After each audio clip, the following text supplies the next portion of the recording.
Ya, bismillahirrahmanirrahim. Assalamualaikum warahmatullahi wabarakatuh.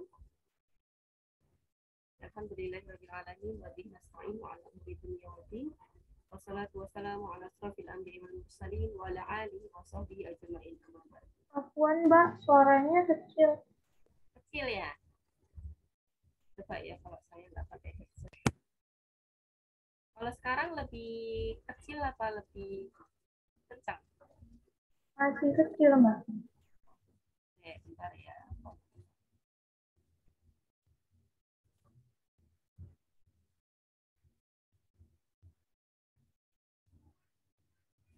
Kalau sekarang?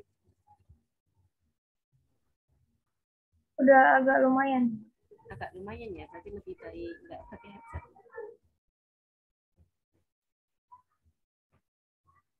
Alhamdulillahirabbil alamin wa bihi nasta'in wa ala umuri dunya waddin.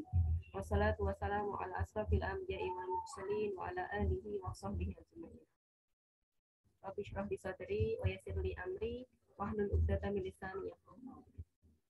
Apa kabarnya teman-teman semua, sahabat kajian Muslim Bicara? Semoga dalam kondisi baik ya teman-teman ya. Puji syukur harus kita senantiasa panjatkan ya kepada Allah Subhanahu wa taala. Kemudian kita itu harus senantiasa bersyukur gitu ya atas segala nikmat-nikmat yang kemudian Allah berikan ya, kepada kita, karena sesungguhnya tanpa nikmat yang diberikan oleh Allah tidak akan mungkin kita itu bisa menghadiri kajian ini, tidak akan mungkin kita itu bisa menikmati segala hal apa yang bisa kita rasakan di dunia ini. Nah, sehingga sangat patut gitu ya kita itu senantiasa berucap syukur kepada Allah, terutama ketika kita mengawali kajian pada sore hari. Kemudian salam dan salam mari kita haturkan kepada Nabi tercinta kita, yaitu Nabi Muhammad SAW beserta keluarga, para sahabat dan pengikutnya. Dan kita memohon kepada Allah semoga kita digolongkan oleh Allah menjadi umatnya Rasul, umatnya yang senantiasa ittiba, mengikuti dan meladani Rasulullah SAW, dan dengan begitu ya kita layak mendapatkan syafaatnya di hari akhir. Nah, teman-teman, sebagaimana tema sharing ya pada sore hari ini, yaitu New Year, New Change gitu ya. Jadi sebagaimana bulan atau momen ya, sebenarnya momen yang kita ambil itu adalah momen Muharram, bulan baru Islam. Biasanya tahun baru itu adalah ibaratnya kita itu kayak flashback, evaluasi lagi, apa sih yang kemudian sudah saya raih, apa sih yang kemudian sudah saya lakukan, dan apa yang akan saya lakukan gitu. Nah, biasanya terkait dengan itu. Nah, berkaitan dengan perubahan ya teman-teman ya. Perubahan itu pasti akan dialami bagi setiap orang.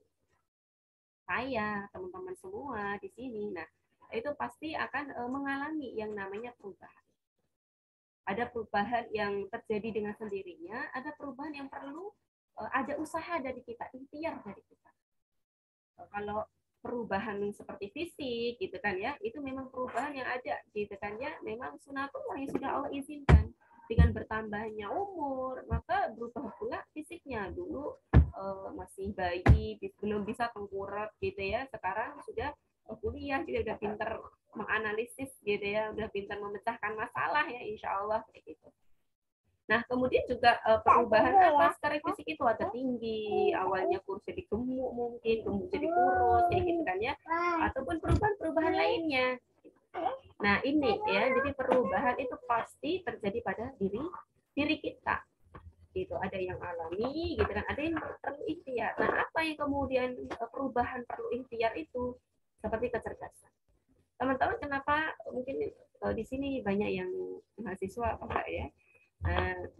Mungkin teman-teman gitu ya, itu kenapa bisa mengenyam pendidikan gitu ya, SMP, SMA, bahkan kuliah, itu salah satunya karena teman-teman mengalami proses belajar.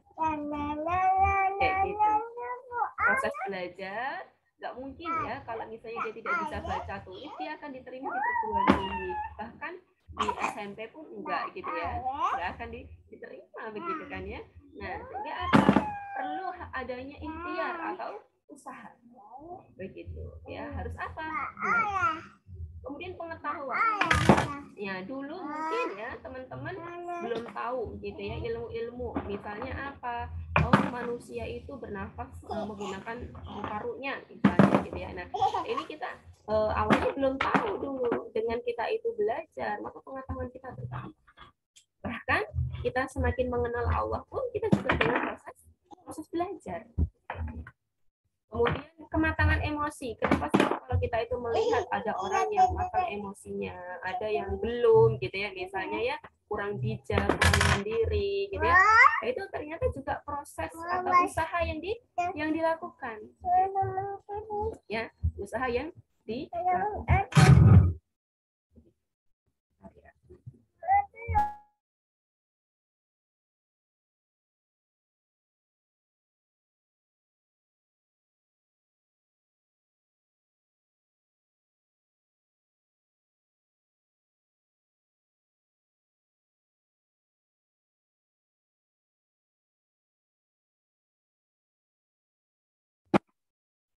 Maaf ya, saya lanjutkan. Tadi ya kematangan emosi gitu ya, sabar gitu ya. Bahkan ada orang yang awalnya dia itu mudah marah gitu ya, mudah marah. Kemudian proses usaha dia ingin menjadi orang yang lebih sabar, maka dia berhasil menjadi orang yang penyabar gitu ya. Terus kemudian apalagi orang yang misalnya disiplin gitu kan ya. Nah awalnya dia mungkin orang yang mudah gitu ya, mudah menyepelekan atau meremehkan waktu gitu ya. Dengan tekadnya yang kuat, usahanya yang kuat gitu ya, dia menjadi orang yang disiplin, dan itu adalah penuh dengan usaha dan ikhtiar gitu. Termasuk dengan kesalihan, termasuk dengan ketaatan ya kepada Allah. Orang yang dulunya nggak suka sholat menjadi suka sholat gitu ya, rajin sholat 5 waktu gitu ya, itu kemudian dengan tekadnya yang kuat karena ingin menjadi hamba Allah yang lebih taat, maka dia kemudian menjadi lebih sholat. Misalnya ya teman-teman ya, kalau kemudian kita bicara hijrah gitu kan ya, sekarang itu kan banyak ya para artis gitu ya, mereka itu berbondong-bondong gitu ya untuk berhijrah gitu ya, yang awalnya nggak menutup aurat kemudian menutup aurat, yaitu berhijrah. Nah ini karena apa? Tekad mereka gitu ya, yang awalnya mereka itu merasa bahwa menutup aurat itu adalah bukan suatu kemaksiatan, kemudian mereka menyadari dan perlu ada perubahan, perlu ada usaha, nggak boleh gini-gini aja. Misalnya kayak kisahnya Cut Meyriska, nanti teman-teman bisa tahu sendiri gitu kan. Ini ada beberapa yang kemudian saya ambil gitu ya dari beberapa laman berita gitu ya. Kenapa sih Cut Meyriska itu memutuskan berhijab ya, dengan satu alasan yaitu kematian kayak gitu. Dia bermimpi gitu kan ya, bermimpi bahwa dia itu akan bekal, kemudian bekalnya Cut Meyriska ini yang akan dibawa ketika mati itu apa gitu kan ya. Nah sehingga baginya perenungan ya, tadi ya perenungan bahwa sekarang umurnya sudah kepala 2 mau menginjak kepala 3 gitu kan ya dalam kita itu. Nah ini saatnya kembali ya kepada Allah. Salah satu yang bisa dilakukan apa dalam ketaatan itu berhijab. Nah, orang itu tidak akan berhijab, Cut Meyriska tidak akan berhijab kalau dia tidak mengambil langkah gitu ya, mengambil perubahan, memberanikan diri untuk menutup aurat. Gitu. Kemudian Citra Kirana ya, kenapa sih dia mau ya untuk kemudian menutup aurat? Yang kita kenal itu kan artis kebanyakan ya teman-teman, mereka memakai hijab itu biasanya hanya kan tuntutan peran saja, tetapi ini di dalam kehidupan nyata kemudian mereka juga terdorong gitu ya untuk kemudian istiqomah melakukan tadi ketaatan kepada Allah, salah satunya menutup aurat. Nah, salah satu alasannya ya dari Citra Kirana ini ingin bisa menjadi anak solihah dan berusaha menjadi anak yang baik untuk orang tuanya dengan menjalankan kewajibannya, yaitu salah satunya dengan berhijab, memantapkan diri. Karena apa? Saat hidayah ini ibaratnya ya, keberanian ini ya, dari Citra Kirana ini pengen gitu ya, pengen berhijab, itu saat itu memang ayahnya sedang sakit. Itu yang mendorong ya Citra Kirana itu untuk kemudian pengen jadi anak solihah. Apa sih yang bisa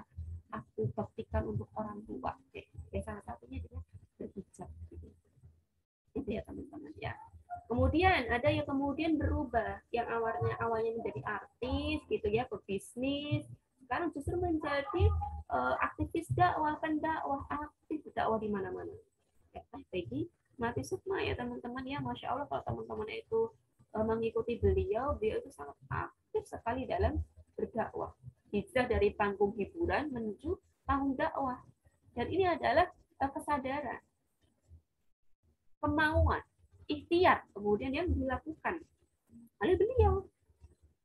Bahkan dalam cerita kisahnya itu jadi artis, apa ya nanti ibaratnya, jadi artis itu juga sukses, jadi model sukses, jadi pebisnis, bahkan beliau itu pernah mendirikan perusahaan atau apa ya, tempat bar katakannya, bar bahkan ya, buat apa kan kayak gitu, itu beliau. Cuman sekarang hidupnya untuk dakwah, hidupnya untuk Allah, hidupnya untuk memperjuangkan.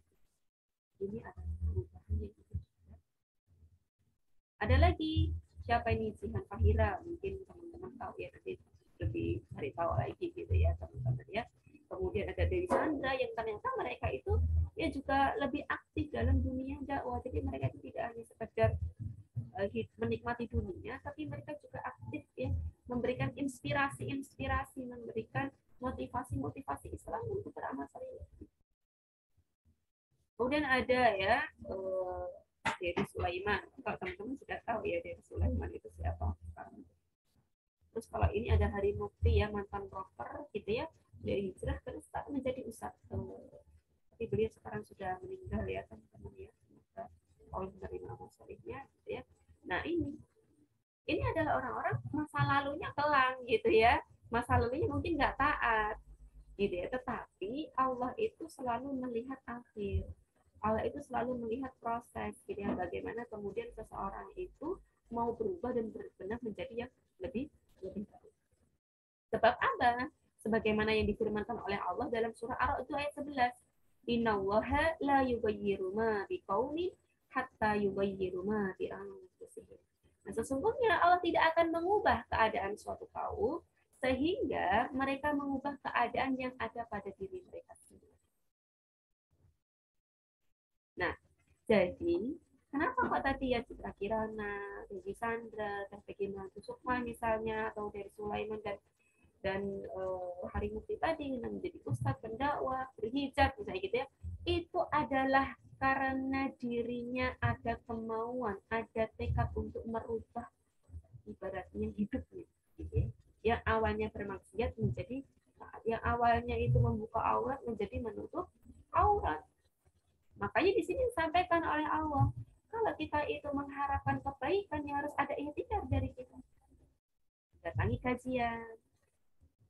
Terus di Sutmeriska itu kan dikatakan di dalam ini diceritakan bahwa dia udah sering mendatangi kajian-kajian gitu. Tapi kok rasanya kayak masuk telinga kanan, keluar telinga kiri, begitu. Jadi prosesnya tuh lumayan panjang sampai dia itu mantap untuk menutup. Ya teman-teman, salah satu langkah gitu kan ya, untuk mengubah keadaan diri kita itu adalah dengan mendatangi kebaikan, yaitu majelis ilmu seperti ini. Gitu ya. Untuk apa? Untuk membuat kita menguatkan komitmen kita gitu ya, untuk berubah menjadi lebih baik. Nah, sebagaimana yang difirmankan oleh Allah ini, karena Allah tidak akan mungkin mengubah nasib kita, mengubah ya kondisi kita yang awalnya bermaksiat menjadi solid, taat. Jadi awalnya nggak pakai kerudung menjadi pakai kerudung, awalnya nggak sholat jadi sholat misalnya. Kecuali apa? Kita sendiri yang berusaha dan berikhtiar mengubah diri kita. Disitulah kemudian Allah akan membantu dengan ini. Namanya di sini harus ada ikhtiar dari. Nah, maka berkaitan dengan tahun baru Islam yaitu Muharram, sekarang sudah masuk 1444 Hijriah ya teman-teman ya, 1444. Nah, makna tahun baru Islam Muharram ini itu berkaitan dengan peristiwa hijrahnya Nabi Muhammad SAW dari Mekah ke Yatsrib. Jadi dulu Madinah itu namanya masih Yatsrib. Setelah Rasulullah itu datang gitu ya sampai di sana, lalu kemudian kotanya diubah menjadi Gimana apa yang dilakukan oleh Rasul? Kenapa Pak Rasul itu kok hijrah, kok berpindah dari Mekah ke Yatsrib? Yaitu untuk meninggalkan keburukan menuju kebaikan. Karena saat itu memang di Mekah ya teman-teman ya, di sana itu dakwah itu sudah tidak berkembang. Orang-orang itu sudah bebal. Ya, tidak ada yang mau diajak lagi ke arah Islam. Bahkan mereka memboikot Rasulullah selama 3 tahun. Ya, diboikot, tidak melakukan perdagangan, tidak melakukan jual beli pernikahan, sampai anak-anak jadi tersiksa kelaparan, nggak punya makan. Jadi sangat sangat buruk sekali. Mulai dari kondisi gitu ya, kondisi apa ya kehidupan sampai pada sulitnya untuk taat kepada Allah. Kemudian Allah memerintahkan kepada Nabi Muhammad SAW untuk hijrah. Ya. Nah, makna hijrah itu sendiri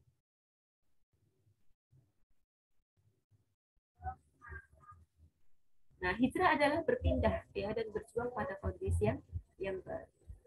Jadi kayak tadi ya dari Teki Melati Sukma tadi ya teman-teman ya, di mana mereka ini suara saya terdengar ya teman-teman insya Allah ya. Maaf nih video saya nggak tahu mati sendiri.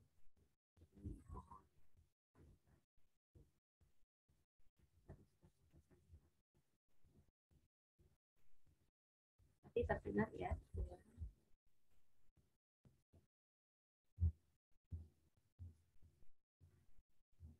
Ya, selanjutnya ya saya lanjutkan. Jadi hijrah adalah berpindah dan berjuang pada kondisi yang baik. Jadi kalau kita itu menginginkan kebaikan, kondisi yang lebih baik dalam hidup kita, perubahan ya bukan hanya sekedar perubahan alam ya sudahlah seperti air mengalir saja di sana. Ya SD, SMP, gitu kan, SMA, gitu kan ya, dari bayi, kemudian anak-anak, kemudian remaja, dewasa, tua, gitu kan ya. Nah, tidak hanya sebatas itu, gitu ya. Harapannya adalah kondisi yang lebih baik, yang semakin taat. Itu adalah berjuang sebagaimana Rasulullah sudah berjuang. Dari Mekah ke Madinah itu jauh. Ditambah ketika hijrah itu beliau harus ibaratnya sembunyi-sembunyi, tidak melewati jalan biasanya dan jalannya lebih jauh. Jalannya lebih jauh, bukan pakai jalan biasa dan hanya pakai onta, jalan kaki, pakai unta.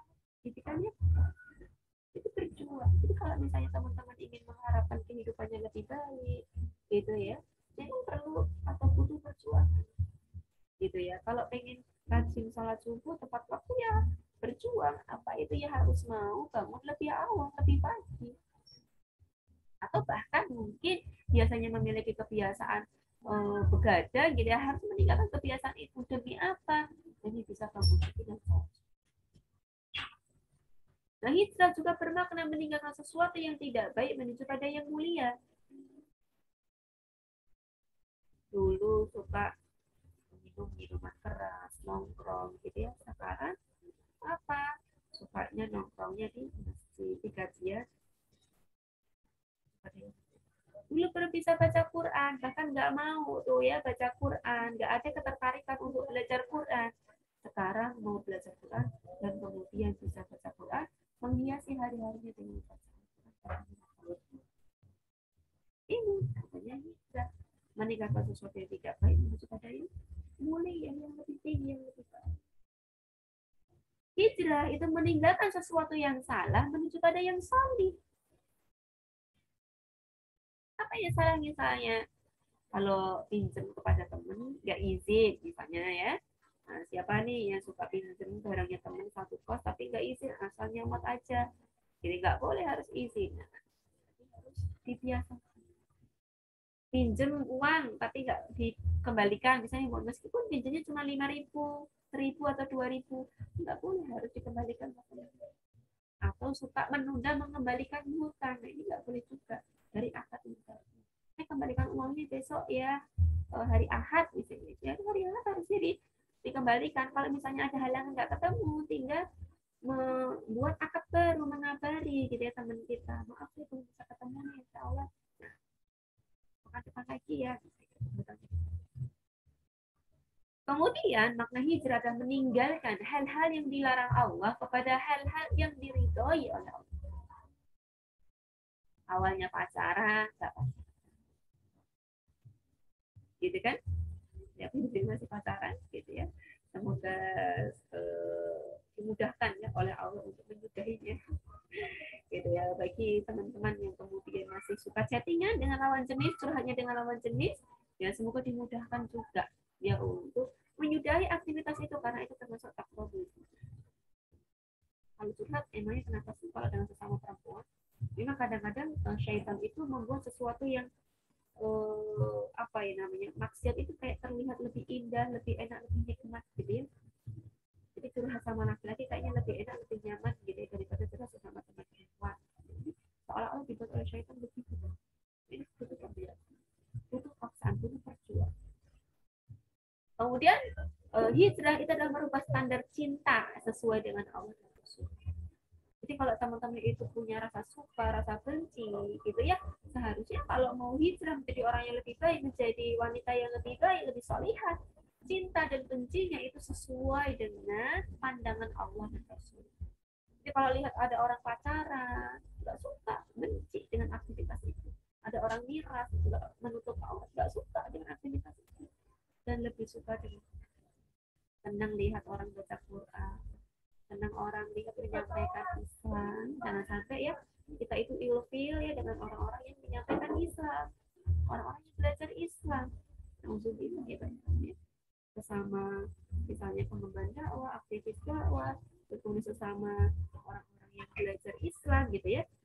Itu seharusnya apa? Saling support. Nah itu makna. Nah lagi-lagi life is hidup ini adalah pilihan kita mau hidup saat ini mau ikut kajian atau enggak, bertahan bahkan ya teman-teman, bertahan mengikuti kajian ini sampai akhir atau enggak, itu juga adalah pilihan pilihan dari kita. Makan, mau milih makanan yang seperti apa itu betul. Pakai pakaian yang seperti apa itu adalah pilihan. Pakai warna apa ya, warna hijau, warna merah, warna pink gitu ya, itu adalah pilihan. Termasuk dengan kita itu pengen taat sama Allah gitu ya. Itu juga adalah. Nah, manusia itu sebenarnya hidup dalam wilayah tadi ya, kita lagi gitu ya. Memang ada wilayah yang menguasai manusia. Kita nggak bisa memilih memang. Seperti kita dilahirkan sebagai suku, misalnya kayak suku Jawa gitu kan ya, warna kulit, ya ada yang putih, ada yang sawo matang, ada yang hitam misalnya, bentuk mata atau warna warna mata misalnya kayak gitu ya. Ini adalah pemberian Allah, kita memang tidak. Nah, kemudian ada wilayah yang dikuasai oleh manusia. Allah memberikan kesempatan kita untuk memilih makannya halal atau haram, minuman yang halal atau haram, berhijab atau Mbak. tidak. Ya, semua itu adalah pilihan.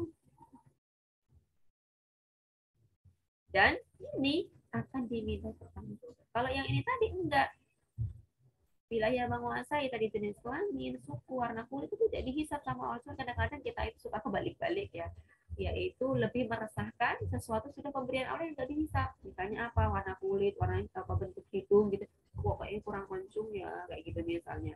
Aduh, bulu mataku kok kayak gini ya, misalnya. Terlalu apa ya namanya, meresahkan sesuatu yang tidak dihisap oleh Allah. Sedangkan sesuatu yang dihisap oleh Allah ketaatan gitu ya, sholat apa enggak, bertakwa apa enggak, malas atau rajin gitu ya, itu malah justru tidak kita perhatikan dengan betul. Teman-teman ya, hidup itu hanya sekali ya, setiap orang diberikan kesempatan. Kita masih diizinkan oleh Allah untuk hidup. Ada yang sebelum lulus kuliah sudah meninggal, sebelum wisuda sudah meninggal, baru KKN meninggal ya, bahkan di semester awal meninggal, belum menikah meninggal, bahkan ada anak-anaknya sudah meninggal. Nah, mungkin kita itu masih diberikan kesempatan oleh Allah gitu ya, untuk bertobat, untuk berbenah, untuk berubah menjadi yang lebih baik gitu kan ya. Maka pilihlah berubah ke arah kebaikan. Pilihlah perubahan-perubahan ke arah ketaatan. Sebab tadi semuanya akan dihisab. Hidup hanya sekali, ingin beruntung atau merugi. Ya, orang-orang yang merugi di dunia dan di akhirat, atau beruntung di dunia dan di akhirat, sebagaimana yang difirmankan oleh Allah. Ya, sebagaimana yang difirmankan oleh Allah. Orang-orang yang paling merugi itu siapa? Ya, dalam surah Al-Kahfi ayat 103 sampai 104, ya artinya katakanlah, maukah kalian kuberitahu tentang orang-orang yang paling merugi perbuatannya? Mereka adalah orang-orang yang sia-sia perbuatannya di dalam kehidupan dunia. Sia-sia itu apa? Dia melakukan perbuatan tapi tidak mendatangkan kebaikan di akhirat. Bukan amal solih, bukan sesuatu yang berpahala, tapi yang sia-sia, yang nggak berpahala, atau bahkan bermaksiat. Sedangkan mereka ya yang merasa sibuk gitu ya, yang merasa nggak ada waktu gitu ya, padahal mereka itu melakukan sesuatu yang sia-sia bahkan maksiat, mereka menyangka bahwa mereka telah berbuat sebaik.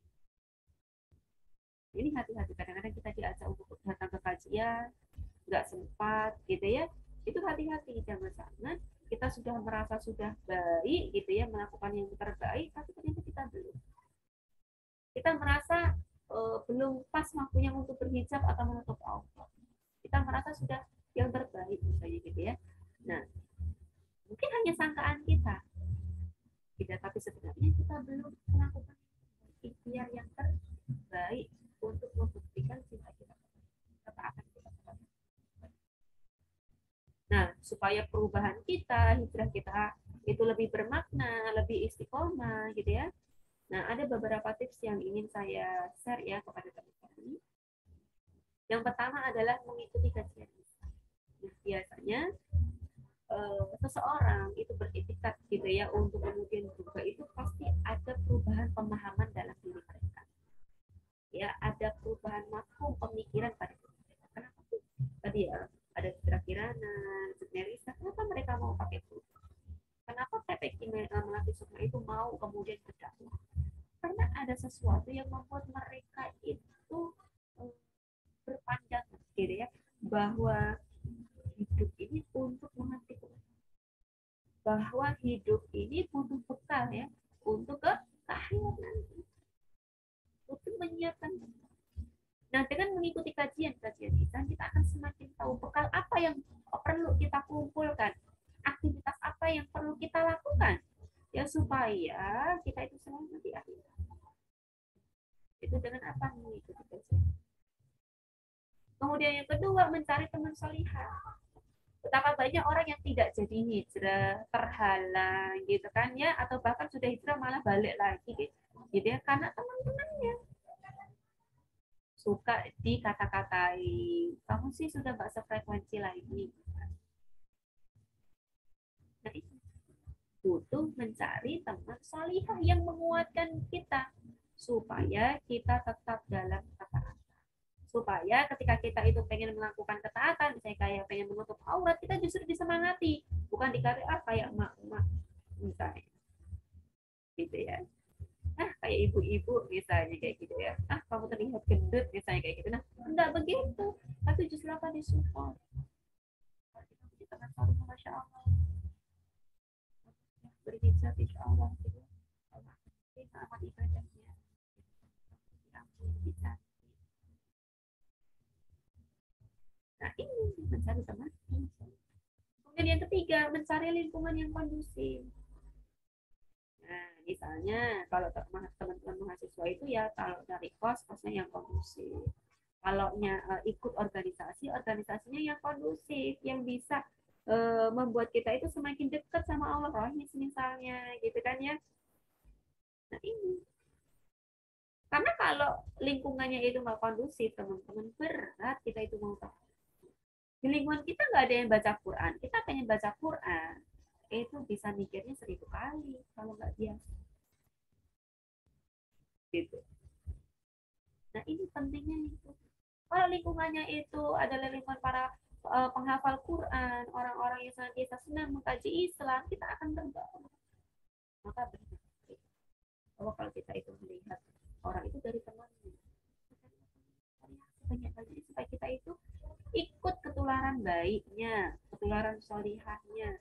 Kalau kita itu belum, misalnya ya belum bisa selevel mereka, setidaknya kita sudah terkena bau harumnya.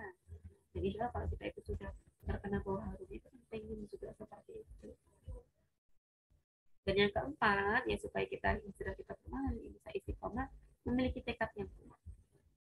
Mau sering mengikuti kajian Islam, punya banyak teman solihah, lingkungannya kondusif, kalau dari diri kita sendiri tidak ada tekad kuat, keinginan untuk menjadi hamba Allah yang taat, ya, untuk menjadi muslimah yang solihah, ya tidak akan bisa.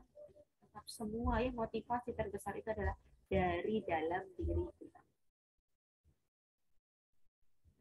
Itu ya teman-teman ya, semoga 4 tips ini bisa bermanfaat ya untuk kemudian membantu ya teman-teman untuk bisa berbenah, berubah menjadi yang lebih baik dan lebih dicintai. Nah, insya Allah itu saja yang bisa saya sampaikan kepada teman-teman semua. Mohon maaf jika ada kesalahan kekurangan. Wallahu a'lam. Jazakumullahu khairan katsir. Wassalamualaikum warahmatullahi wabarakatuh. Ya, saya kembalikan ke insik ya, maksudnya.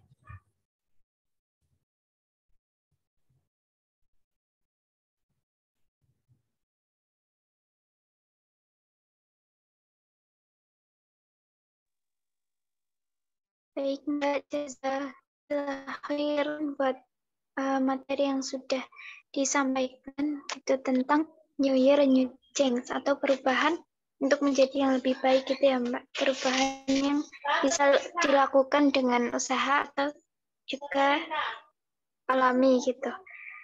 Mungkin dari teman-teman ada yang ingin ditanyakan atau disampaikan, mungkin bisa langsung ditanyakan lewat chat atau on mic.